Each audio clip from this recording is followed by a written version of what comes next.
Good morning friends, তোমরা সবাই কেমন আছো? আশা করি ভালো আছো, সুস্থ আছো। আমিও ভালো আছি। আজকে আবারও একটি নতুন ব্লগে তোমাদের সবাইকে স্বাগত জানিয়ে ব্লগটা শুরু করলাম। আর সকালবেলায় ভয়েসটা দেওয়ার জন্য দেখো প্রচুর আওয়াজ হচ্ছে, একটু তোমরা প্লিজ মানিয়ে নিও। তো সকালবেলায় উঠেই যে বাসনটা একটু ধুয়ে নিচ্ছি, ধোয়াই ছিল তাও আরেকবার হচ্ছে ভাতের হাঁড়িটা ধুয়ে নিচ্ছি। আর চা করার জন্য যে সসপ্যান হয় সেটাকে ধুয়ে নিচ্ছি। কারণ হচ্ছে সকালবেলা ঘুম থেকে উঠে দেখো মুখে চোখে আমার এখনো জল আছে। ফ্রেশ হয়ে নিয়েছি, ফ্রেশ হয়ে আর এই যে বাসনগুলো ধুয়ে নিচ্ছি। তো প্রত্যেক দিন আমার সকালের মর্নিং রুটিনটা তোমাদের সাথে শেয়ার করে থাকি। যদি ভালো লাগে অবশ্যই একটা লাইক করে আমার পাশে থেকো, আর পুরো ভিডিওটা প্লিজ স্কিপ না করে দেখবে। আশা করি তোমাদের ভালোই লাগবে। তো ভাতের হাঁড়িটা ধুয়ে নিচ্ছি। আর কি হয়েছে বলো তো, গ্যাস শেষ হয়ে গেছে। তো যেহেতু ডবল সিলিন্ডার নেই, তো প্রচুর সমস্যা। আবার বাইরের হোটেলের খাবার বিশেষ করে আমার খেতে প্রচণ্ড অসুবিধা হয়। এই যে ছোট সিলিন্ডারটা পেছনে আমার দেখতে পাচ্ছ, সেটাতেই আজকে রান্না বান্না হবে। তো রান্না সেরকম তার জন্য কিছুই করবো না, ভাত করব, ডাল করব, আর হচ্ছে আলু সেদ্ধ দিয়ে দেবো ভাতে, তার সাথে ডিম ভেজে নেবো, এগুলোই আজ। তাই তোমাদের সাথে রান্না সেরকম কিছু শেয়ার করব না, শুধু সকালের কাজগুলো তোমাদের সাথে শেয়ার করব। আর এদিকে চার আগে হচ্ছে চাটা বসিয়ে দিলাম, কারণ চা তো খেতেই হবে। ঘুম থেকে উঠেছি যেহেতু, ব্রাশ হয়ে গেছে, আর আমার হাজব্যান্ডও উঠে গেছে। তো ভাবলাম যাই হোক চাটা বানিয়ে নিই। তো এদিকে জলও নেই জানো তো, জল ওদের যাদের বাড়িতে আছি ওরা এখনও পাম্প চালায়নি। তো ভাবলাম বালতি দিয়ে এসছে, এখনো জলটা আনা হয়নি, তো বোতলের জল দিয়ে চা করে নিচ্ছি। তো ভাড়া বাড়িতে থাকলে অনেকই সমস্যা হয়ে থাকে, অনেক কিছু মানিয়ে গুছিয়ে চলতে হয়। তো সামান্য একটু গুটি মরিচ দিলাম, আর এদিকে একটু আদা দিয়ে দিচ্ছি। আদাটা গ্রেড করে দেবো, তাহলে ভালো লাগবে খেতে চাটা। আর এই শীতকালে লিকার চা খাওয়াটা খুব ভালো। বিশেষ করে শীতকাল কেন, যে কোনো সিজনেই সকালবেলায় বিশেষ করে খালি পেটে আমার মনে হয় লিকার চা খাওয়াটা খুব উপকার। তোমরা দুধ চা খেলে কিন্তু দেখবে গ্যাস করে যায়, ওটা বিকেলে ঠিক আছে।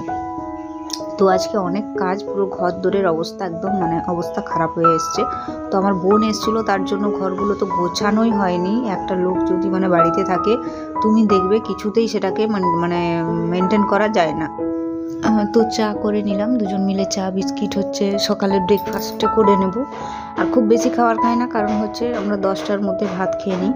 তো তার জন্য সকালবেলা একটু চা বিস্কুট খেলাম, তারপরে ভাত খেয়ে নিলাম। আর এই যে অনেক কাপড় জামা হচ্ছে যে কাঁচা হয়েছে, সেগুলো এখন ভাঁজ করা হয়নি। তো ভাবলাম সেগুলো একটু ভাঁজ করে নিই। এগুলো তো একটা বাড়তি কাজ, নয়তো এরকম পড়েই থাকবে, দেখতে বাজে লাগবে জায়গাটা। তো তোমাদের সাথে কথা বলে এগুলো একটু ভাঁজ করে নিই। আর দেখবে প্রত্যেক দিন বিশেষ করে বাজারে টাজারে বেরোলে জামা কাপড় তো ভাঁজ খুলতেই হয়, সেগুলো আবার 2-3বার পরার পর আবার আমি ধুয়ে কেচে রেখে দিই আর কি। তো বাড়ি টাড়ি গেলে তো ঘরের অবস্থা খুব খারাপ হয়ে যায়, এসে আবার গোছানো প্রচুর চাপ। তো যাই হোক, তোমাদের সাথে কথা বলে ভাঁজ করে নিচ্ছি জামা কাপড়গুলো।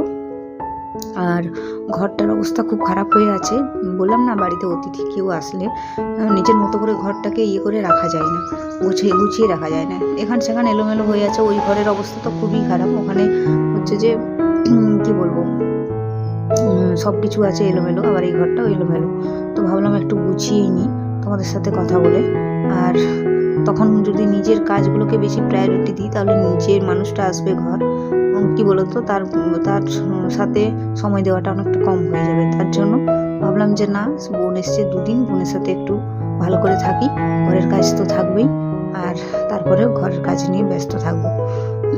আর যেহেতু আমি একাই থাকি, ঘরের কাজটাই আমার কাছে মেন ব্যাপার হয়। আর এই ভিডিও, তোমাদের সাথে কথা বলা, এছাড়া পুরো দিনটা একা। তোমরা তো বুঝতেই পারছো আমি কিভাবে কাটাই। একটা মানুষ যাদের এইভাবে থাকতে হয়, তারাই একমাত্র বুঝে যে একা থাকাটা কীরকম সমস্যা।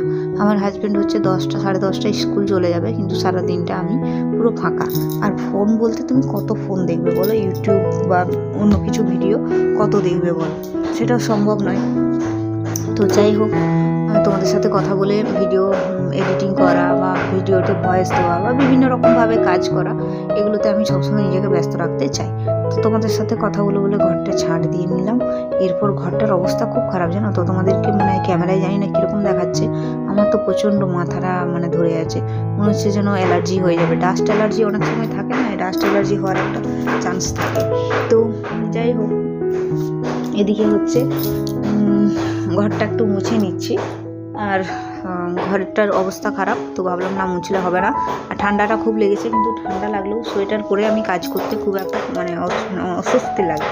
তো যেহেতু 8:30 9:15 বেজেই গিয়েছে, তো ভাবলাম যাই হোক সোয়েটারটা খুলেই দিয়ে একবারে স্নানটা করবো। আর ওদিকে জানো তো ওই একটা গ্যাসের মধ্যে রান্না এখনও কমপ্লিট হয়নি, ভাত হচ্ছে তো হয়েই যাচ্ছে, কখন যে ডাল হবে আবার ডিম ভাজা করব।